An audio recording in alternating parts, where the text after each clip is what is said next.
Have you guys heard of the man who married his girlfriend's adopted daughter? There's so much controversy around the story because not only did he marry her, but he was also accused of essaying his own daughter for years. In the 1970s, Mia Farrow, an American actress, adopted 3 children with a man she married named Andre Previn. One of those kids was Soon Yi. Mia and Andre got divorced in 1979, and shortly after, Mia meets a 43-year-old man named Woody Allen, a filmmaker, producer, and actor. Woody tells Mia that he didn't want to be a father figure to her adopted children, which she agreed, and they continue their relationship. However, he does spend a lot of time with Mia's children, and at this point, Soon Yi is 10 years old. Then in 1985, Woody tells Mia that he wants to adopt a child with her, but allegedly, he specifically asked that they adopt a girl with blonde hair and blue eyes. And that's when Dylan was adopted. Fast forward 7 years later, Woody is 56 and Soon Yi is 21, and her mother finds explicit photos taken by Woody of Soon Yi. Around the same time, Dylan is now 7 years old, and she confides in her mother and tells her that her father, Woody, was essaying her. Mia ends the relationship, reports Woody for essaying Dylan, but nothing was ever done. And even though there was speculation that Soon Yi and Woody's relationship began years before she became an adult, there was never really an investigation. Soon after, Soon Yi and Woody get married and adopt 2 children together. Until this day, Dylan still claims that her father essayed her, and I think it's so disturbing that this man essayed potentially 2 children and there was never any consequences. And this is where there's so much controversy. People think that Soon Yi was old enough to be with Woody at this point, so there's nothing wrong with this, but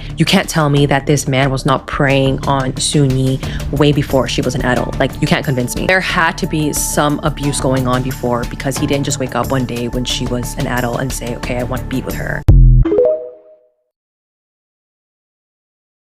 You will. What happened to Jeffrey Epstein? There are so many pictures of Epstein when he was younger that I've found in the files. And I know that he's like one of the worst people of all time, but I mean, he seems to have been relatively normal when he was a younger guy, a younger kid. And I know that this doesn't exactly scream normal, but I mean, I don't know. It was at around this time in Epstein's life, according to all researchers, when something happened. When Epstein was, I don't know if you want to call it recruited or what, but brought into the world of intelligence, of blackmail gathering, according to people like Whitney Webb, of arms trafficking, like selling weapons.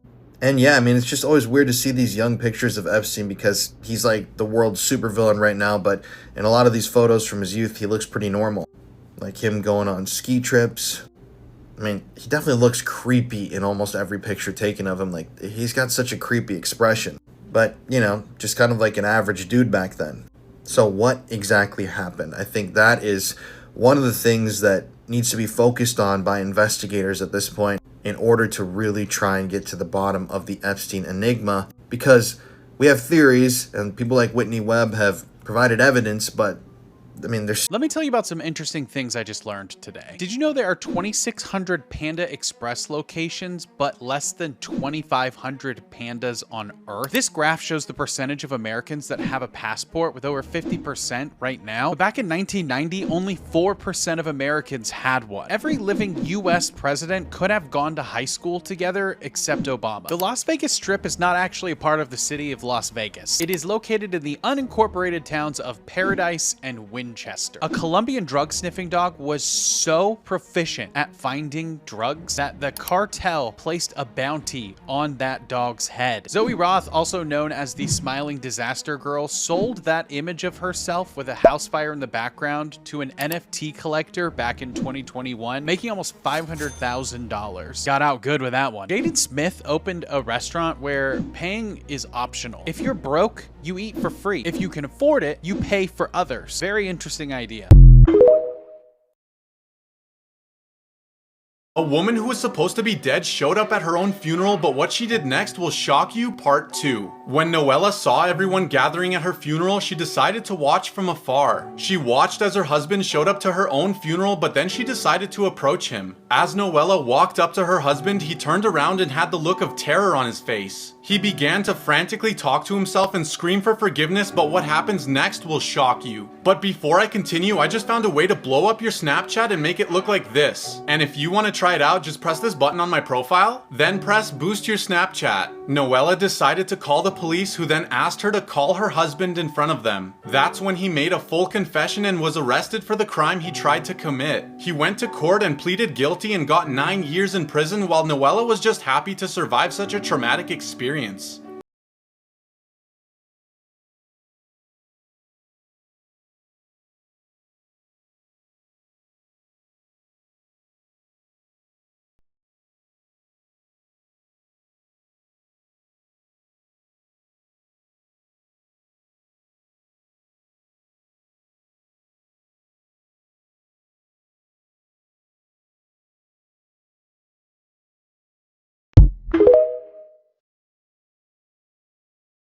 You don't respect Beyonce, you're done. They gotta constantly praise Beyonce, because behind the scenes, she's way up there in the shadow hierarchy. Yeah, you heard that right. That dark side's slowly getting known by the public. It's actually real important that everyone knows, so share this video. If you've been paying attention, every year at the Grammys, some star praises Beyonce. This year, it was Miley Cyrus.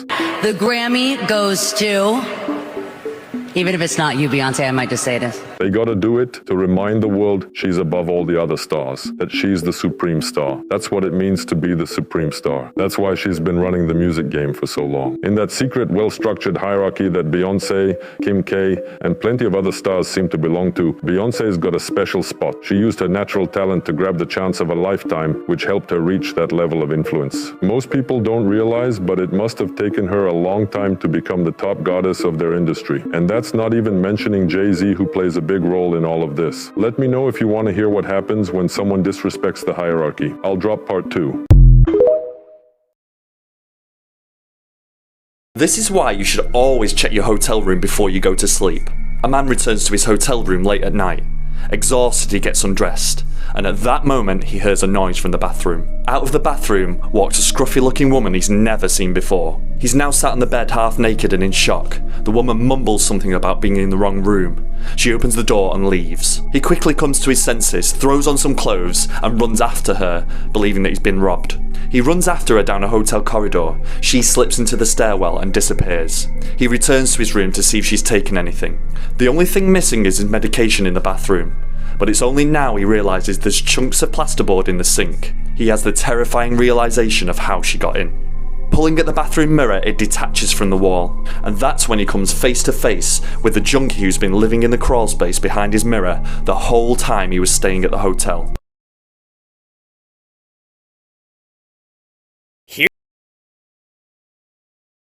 Look, after Selena Gomez, Jennifer Lopez, Celine Dion, Cardi B, and even Justin Bieber, it's now singer Billie Eilish's turn to deal with a mysterious illness. What's happening to her is truly creepy. Most people discovered her back in 2018 when everything seemed to be going great for her. But now, listen to what she confessed to these two people. I'm never feeling happy, so why would I write about things I don't know about? You know, I feel the dark things. I feel them very strongly. Unfortunately for her, on that day, the two doctors didn't understand what she was trying to explain. So she decided to try a different approach. She started drawing the monsters she sees in her nightmares. Here are some of the drawings she made. Oh, this song. This is the drawing of this song, because the whole song's about, like, monsters under your bed. They're just terrifying. But wait, it gets even creepier. Hidden messages are said to exist in her song, When the Party's Over. And these messages, they're spine-chilling. You can hear them by playing her music in reverse.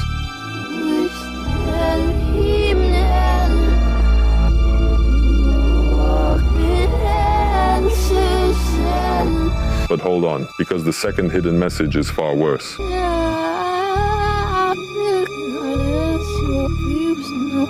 She says something that sounds like a cry for help. It's as if she's being threatened by something powerful. Could it be that she too made a pact at the start of her career, like so many other artists allegedly have? If you like my videos and want to support me, click the link in my bio. This image of Trump is in the Epstein files. I am not kidding you. So people online recently discovered this photograph. This is exactly how this appears in the Epstein files. I verified this for myself, but if you for some reason are one of those people that doesn't believe me, you can check for yourself. And yeah, this is the image of Donald Trump that appears in the Epstein database. Now, as is the case with all of these images, we don't know who sent this image, where this image comes from, why this image was included in the Epstein files database. We don't know if this image was located on one of Epstein's devices or what, but it is yet another reference to the current United States president and his role in the Epstein scandal / affair. The image of Trump appears to be a reference to this image, or rather this outfit worn by the UK's Princess Beatrice, who wore this bizarre hat to a wedding. This is a wedding hat she was wearing, and for some reason this was photoshopped onto Trump's head and then I believe sent to someone in the Epstein network, maybe to Epstein himself. I don't know. I really don't know. Maybe Epstein made this himself. But there are just so many references to Donald Trump in the Epstein files. It blows my mind that investigators are not interviewing Trump. And truly, if our government actually cared about the people, they would have been independently interviewing Trump and all of his cronies and all of these people named months, if not years ago. Yet we know that until the people in the White House right now are kicked out, we are never going to see any justice for any victims of Jeffrey Epstein. And that is because allegedly the guy who is in control of the entire United States was one of the biggest abusers. Two hunters in Gregg County, Texas were heading down a road to start their hunting trip in October of 2006, and then they saw a mannequin, or what they thought was a mannequin, burning. Upon closer inspection, they realized it was actually a human body and not a mannequin. They were freaked out and called the police. Upon further investigation, nobody could identify who she really was. It took many years because her body was 98 or 99% burnt, according to the report. Her only identifying feature was that she was wearing a lavender shirt, so they called her Lavender Doe, kind of like Jane Doe for unidentified people. Some guy named Kevin Lord actually figured out who this was by cross-referencing pictures from a morgue and connecting it with the body. He also referenced Jane Doe photos online and somehow found her. Her real name was Dana Lynn Todd. She was originally from Florida and ran away at age 14 due to home struggles. She was 21 years old when she was found dead, and Joseph Wayne Burnett, already convicted of, murdering and assaulting women, came forward and said he was the one that killed her. And it turns out it was actually true. He wasn't lying, except he only knew her as Ashley for some reason, so maybe she used a fake name. What's weird about this case, though, is that her family never really cared. Nobody reported her missing. Nobody went looking for her. It was just a 14-year-old that ran away, and her family did not care at all, which is pretty sad to me. She ended up having a lot of drug problems. Obviously, she had estrangement from her family, and this led her down this road. Joseph Wayne Burnett would plead guilty and receive 50 consecutive years in prison. Dana Lynn Dodd did have a half-sister that came forward saying she was really sad about what happened and everything like that. And that's understandable. They were kids at the time. There's nothing really the half-sister could have done. No comments have been made from the family, and I'm sure they never will because, they didn't really care that much. I'm sure they were sad to hear the news, but maybe that's performative. I'm not sure. What are your thoughts about the story, guys?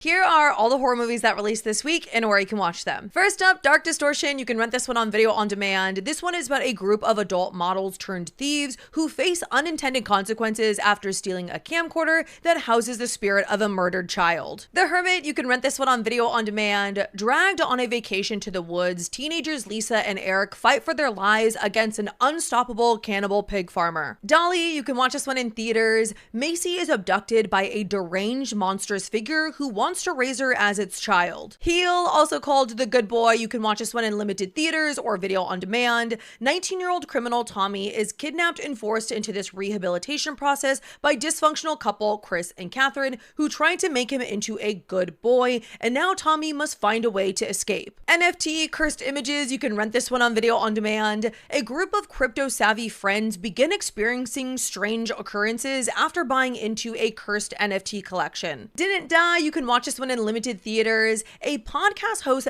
desperately clings to an ever-shrinking audience in the zombie apocalypse. And lastly, The Bride. You can watch this one in theaters. A lonely Frankenstein travels to 1930s Chicago to ask groundbreaking scientist Dr. Euphronius to create a companion for him, and the two revive a murdered young woman, and the bride is born. But what ensues is beyond what either of them ever...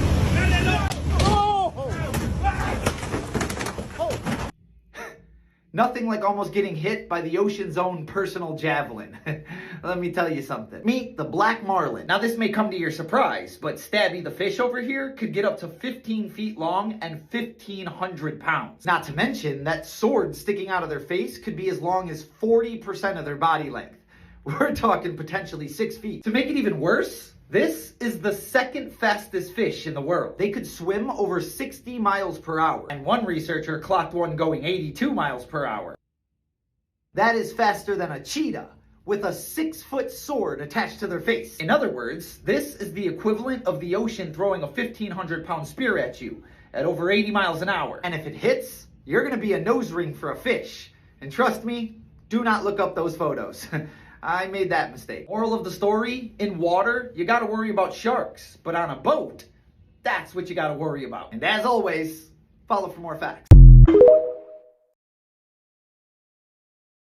This woman used craziest Halloween houses you've ever seen. Someone turned their house into a castle and it comes with a dragon. This person made a UFO crash site in their front yard. You have to love Halloween to put that much effort into it. This guy built a huge scarecrow, and look how small he is compared to it. That's gigantic. Someone put a skeleton on the road and made it look like it's coming out of the ground. Before I show you the best one, I just found a way to prank your friends by replacing their text with whatever you want. If you want to prank your friends, press here on my profile, then press change your friends' text messages. And finally, I really don't like spiders, but this was very well done.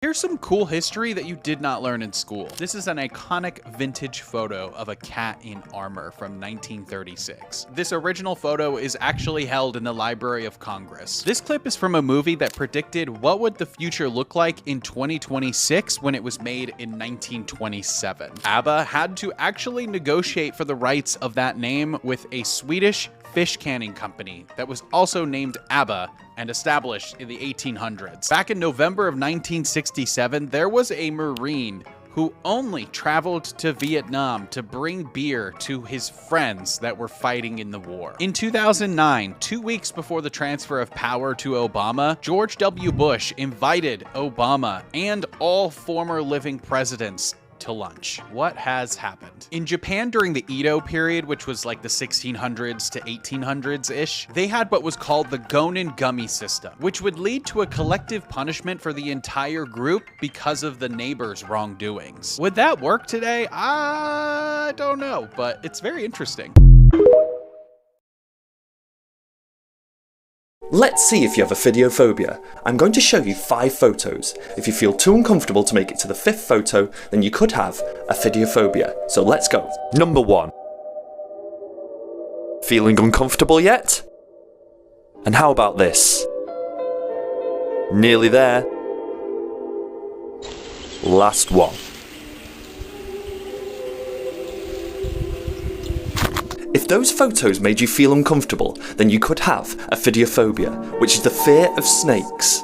Follow now to see if you can make it through the next phobia test. Sean Penn skipped the Oscars, then Ukraine gave him one made of war wreckage. Sean Penn couldn't be here this evening, or didn't want to. The 65-year-old actor won his 3rd Academy Award this week, but instead of showing up, he was in Kyiv meeting Volodymyr Zelensky. And Ukraine didn't let it slide. They handed him a custom Oscar made of a rail car damaged in the war. But this isn't new for Sean. Back in 2022, he actually gave one of his real Oscars to Zelensky, telling him to keep it until Ukraine wins the war. Since Russia's full-scale invasion, Sean has visited the country multiple times, even filming a documentary about Zelensky's rise from comedian to wartime leader. The two have built a close friendship, and the actor's planning to visit the front line in eastern Ukraine. But his activism has a history. His father, Leo Penn, was blacklisted in Hollywood for his political views. Sean has followed that path for decades, protesting the Iraq War, rescuing survivors after Hurricane Katrina, and running a major aid camp in Haiti after the 2010 earthquake. Plenty of people were asking what could possibly be more important than the Oscars. This was it.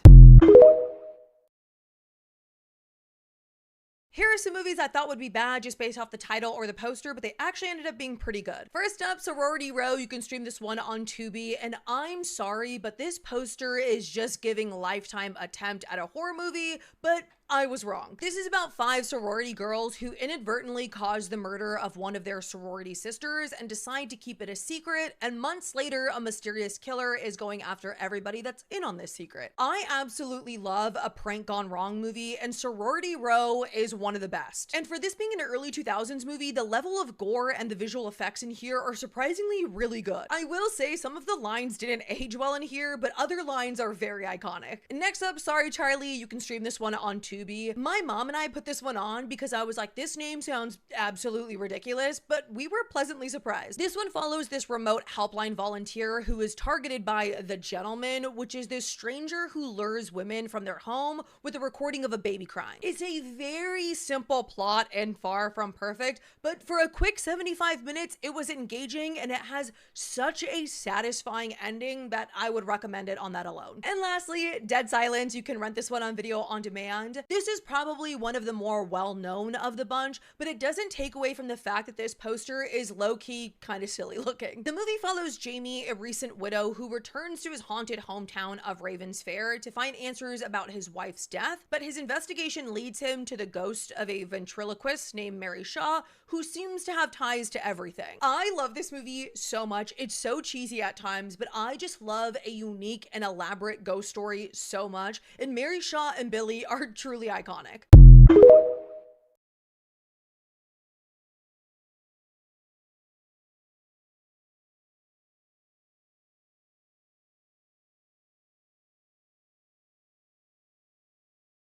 Scary facts that will keep you up at night. The average acre of land has 1 million spiders on it, and statistically speaking, that means that you are never more than 10 foot away from a spider when you're in your house. So maybe what you feel watching you is a spider. For all those spiders you think you just washed down the drain, some spiders have these water-resistant hairs on them, meaning that hours after you've washed them down the drain, they're gonna come crawling right back up to meet you while you're brushing your teeth. A single female house spider can lay an egg sac containing 1,000 babies, meaning that if you see one spider in your house, it's very possible that there's a whole crap ton of babies hiding in your walls. Jumping spiders can launch themselves over 50 times their body length. That's like the equivalent of a human person jumping 30 stories high. Spiders don't eat their food, they drink it. They inject their prey with these digestive fluids, these juices that turn the insides to soup, so then they just suck it out. There is one thing that gives spiders nightmares besides the bottom of your shoe or slipper or fly swatter, and that is spider wasps. These things will take a spider, they'll paralyze it, bury it alive, and then put a baby inside of it. Then this baby will hatch and literally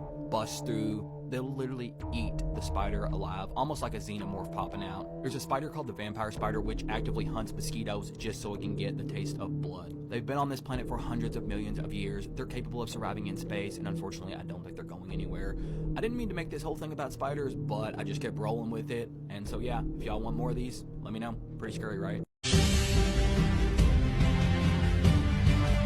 Those are not your average lions. Those are the largest lions on Earth. In Botswana, there's a little group of islands known as the Duba Plains. And there's about 30 lions trapped on these islands due to the floodline. They don't want to swim across crocodile and hippo infested water. However, they're not alone. Also trapped on these islands with them is a herd of about 1,000 Cape buffalo. You know, the most dangerous buffalo on planet Earth? Yeah. That's the lion's main food source. And because of that, these lions are way more battle ready than other lions. Anybody could catch those paws. But not only that, when your main food source is just hundreds of pounds of angry buffalo, you're gonna become big. They've been documented reaching 550 pounds, which is larger than any other lion in the world. Oh, and one last thing, for some reason, they're also comfortable in water. Lions aren't supposed to like water. Moral of the story, it's like a regular lion, but bigger, stronger, and water adapted. I'm never going to that island. And as always, follow for more facts.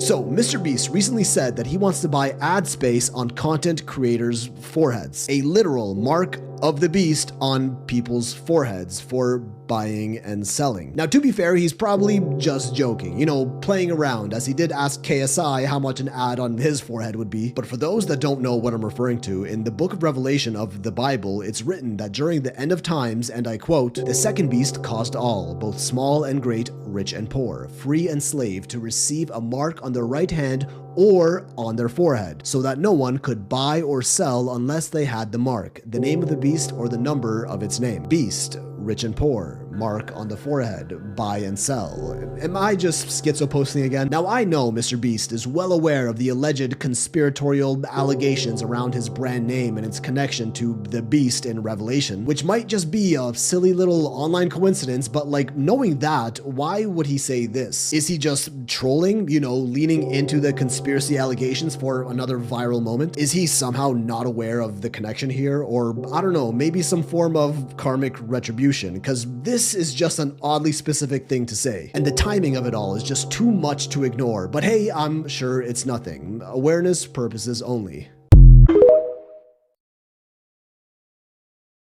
Hold up, Meta just filed an AI patent that can bring dead people back to life, which was actually leaked on 4chan over 3 years ago, and these insider details are far worse than what we could have ever imagined. In December 2025, Meta, like Facebook and Instagram, patented an AI that can keep a user's account active and running even after they pass away, which includes messaging, posting, and even video calling, replicating their past online behavior by scraping their user data with AI. So you can pretend a family member or friend that passed away is still alive by interacting with them online, and they will talk and behave exactly like they used to. They're literally just copying Black Mirror 1-to-1 at this point, but there's a lot that they're not telling us about this, as this post from an infamous online forum popular with whistleblowers and leakers, and all too commonly being dismissed as filled with unverifiable claims, called it back in 2023, down to the very last detail and then some. This schizo post turned out to be real, and this is what it says. I'm a Meta insider working on Project Lazarus. We're building an AI that can take over a deceased person's social media accounts and continue making relevant posts as if that person is still alive. This includes age-progressed photos, interacting with other people's content, and everything else needed so that person continues on in the digital realm after physical death. What in the fuck is this? We were originally told this would be a service offered to people struggling with the loss of loved ones and people who had missing children. Seemed like a decent idea. Things are getting weird now, and I'm having second thoughts about what this actually is going to be used for. The AI is extremely capable of impersonating people. It doesn't take as much initial input as one might think to train the AI how a certain person interacts with the digital world. It's very convincing. An entire island of people could go missing, and with little to no downtime, the AI could take over all their social media and the world wouldn't have a clue that life wasn't just continuing as usual. A lot of the project is becoming more compartmentalized. Things have taken a dark turn, it feels like. They've forbidden communication between people working on different things.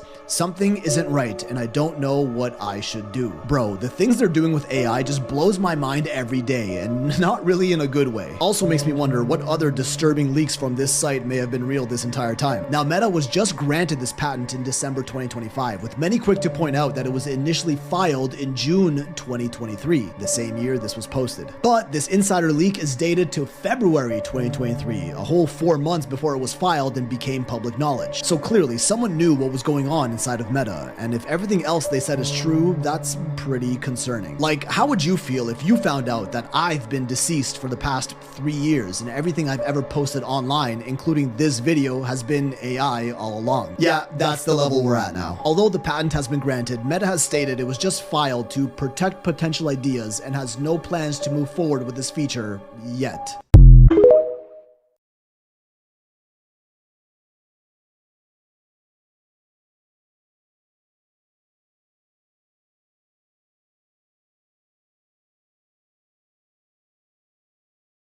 This teacher ended up marrying her second grade student. Mary Kay Letourneau was born on January 30th of 1962, and she was characterized as someone who was bright, pretty, and charming. She was married to her husband Steve, and together they had 4 children together, and they were all living in Washington. In 1989, Mary Kay started working at Buren's Shorewood Elementary School, and she had this big list of students that wanted to be in her class, and parents loved her because apparently she was an amazing teacher. In the fall of 1991, a boy named Billie entered Mary Kay's classroom as he was starting 2nd grade. As soon as Billie stepped into Mary Kay's classroom, she was infatuated with this 2nd grader, and she continued to mentor him even after he had left her classroom. In 1996, Mary Kay started teaching the 6th grade, and this is when Billie was entering the 6th grade, and because of this student-teacher relationship started to become inappropriate. At the time, Mary Kay was going through some personal things, and she started to focus more of her energy on 12-year-old Billie. Billie often stayed late in the classroom with her. She would give him money for dinner. She would invite him over to spend the night since her children were around the same age as him, and there was even one time he went on vacation with her family. This all started as flirting and then escalated to SA in June of 1996. By the time Billie entered the 7th grade, Mary Kay was pregnant with his child. In February of 1997, Steve found letters between Mary Kay and Billie, and their relationship came to an end. Steve confided in a family member about what was going on, so the elementary school was notified as well as CPS. Mary Kay, who was pregnant with Billie's child, was reported to police, detained, and charged. Mary Kay tried to say that their relationship was romantic and consensual, but because of Billie's age, she was sentenced to 7 years in prison, but they ended up letting her get out after 80 days as long as she didn't speak to Billie again. But of course, that was not going to stop her, and they were found again in February of 1998. Since Mary Kay did break her parole, she was ordered to do her whole prison term. But surprise, surprise, Mary Kay was pregnant once again with Billie's second child, and she gave birth to their daughter in October of 1998. While Mary Kay was finishing her sentence, Billie's mother took custody of their 2 children, and Mary Kay and her husband ended up getting a divorce, and he moved their 4 children to Alaska. In August of 2004, Mary Kay was allowed to leave prison, and at this time, Billie was around 21 years old, and they got engaged. Ended up finding a home in Seattle, Washington with their children, and at one point they were hosting a series called Hot for Teacher Nights at a nightclub since Billie was a DJ. In May of 2017, Billie filed for legal separation. On July 7th of 2020, Mary Kay passed away from cancer, and Billie was by her side the entire time. Eventually, Billie did come forward and state that he was manipulated and groomed by Mary Kay, and that he would not be able to look at a 13-year-old the same way she did because that's just not in his brain.